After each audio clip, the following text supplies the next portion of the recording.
Quand j'étais un enfant dans la foi, je pensais que chaque fois que je désobéissais à Dieu, Dieu était en colère. Mais j'ai découvert quelque chose qui m'a montré que même ceux qui prêchent ça, sans le savoir, ils sont des haut-parleurs du diable et de l'accusateur des frères.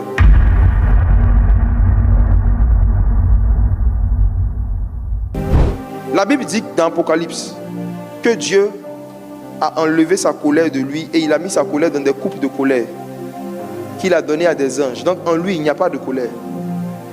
Dieu a enlevé sa colère, il a mis ça dans des coupes de colère qui attendent les gens le jour du jugement. Ça veut dire que la colère de Dieu va se manifester contre les gens qui vont mourir sans se repentir. Les gens qui vont mourir dans leur péché, c'est eux qui vont vivre la colère de Dieu. Maintenant, nous qui sommes encore vivants, s'il nous arrive de pécher, qu'est-ce que la parole de Dieu dit? La Bible ne dit pas n'énervez pas le Saint-Esprit. N'attristez pas le Saint-Esprit. Ce qui arrive, c'est que lorsque nous avons le Saint-Esprit et que nous partons nous livrer à des désobéissances volontaires, Dieu n'est pas en colère, il est triste. Ça fait la différence. Dieu ne se met même pas en colère contre nous. Vous savez pourquoi? Jésus ne se met pas en colère contre nous. C'est très puissant. Dans 1 Jean chapitre 2 verset 1, il est écrit: petits enfants, je vous ai dit ces choses afin que vous ne péchiez point. Mais si quelqu'un a péché, nous n'avons pas de juge. Nous avons un avocat. En fait, un avocat ne se fâche jamais contre son client. L'avocat ne se fâche pas contre son client.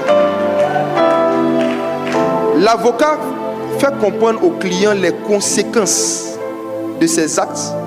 Et s'il a déjà posé les actes, il essaie de diminuer au maximum les sentences. Ce qui s'est passé, c'est que quand Jésus est venu sur la croix, la Bible dit que lui qui n'a point connu le péché, il est devenu déchet. En fait, c'est lui qui est devenu le déchet en question, sur qui Dieu a mis sa colère. La raison pour laquelle Christ a été maltraité, sa barbe a été arrachée, c'est parce que la colère que Dieu doit manifester envers les péchés de tous les pécheurs, là, Dieu a mis ça sur le Christ. En fait, Dieu s'est déjà fâché avant qu'on ne pêche. Tout ce qui lui reste comme émotion, c'est la tristesse.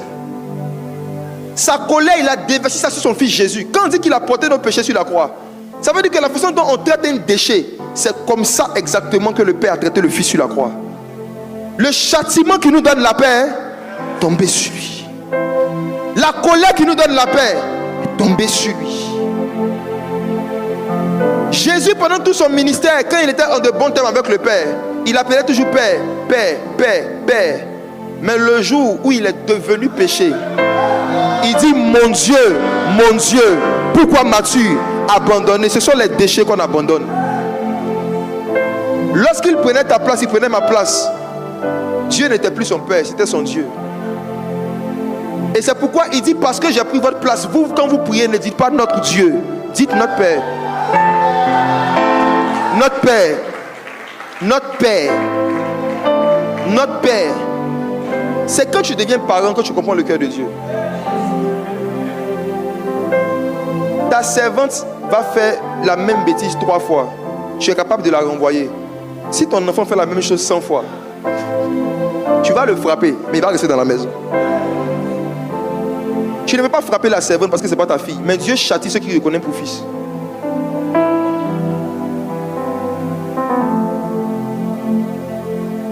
Beaucoup d'entre vous, vos cœurs sont méchants. Vous pensez que Dieu est comme vous. C'est pourquoi quand vous péchez, vous vous traitez comme vous aurez traité un pécheur. Dieu prouve son amour envers nous, Romains chapitre 5, parce que lorsque nous étions encore pécheurs, Christ est mort pour nous.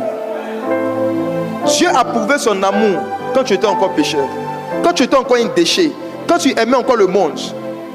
C'est en ce moment-là que Dieu a donné son fils pour toi pour se sacrifier. Maintenant qu'il t'a racheté, tu penses vraiment qu'il va t'abandonner parce que tu as commis des péchés? Quand tu étais plus sale que ce que tu étais aujourd'hui, il allait te chercher dans le monde. Aujourd'hui, tu es dans l'église. Et parce que tu n'as pas fermé la porte de fabrication du péché, tu t'es retrouvé en train de faire le mal que tu ne voulais pas faire. Est-ce que tu penses vraiment que Dieu a décidé de se mettre en colère contre toi? Tu as juste attristé le Saint-Esprit. Tu ne l'as pas énervé. Tu as attristé le Saint-Esprit. Tu as attristé le Saint-Esprit. Tu as attristé le Saint-Esprit.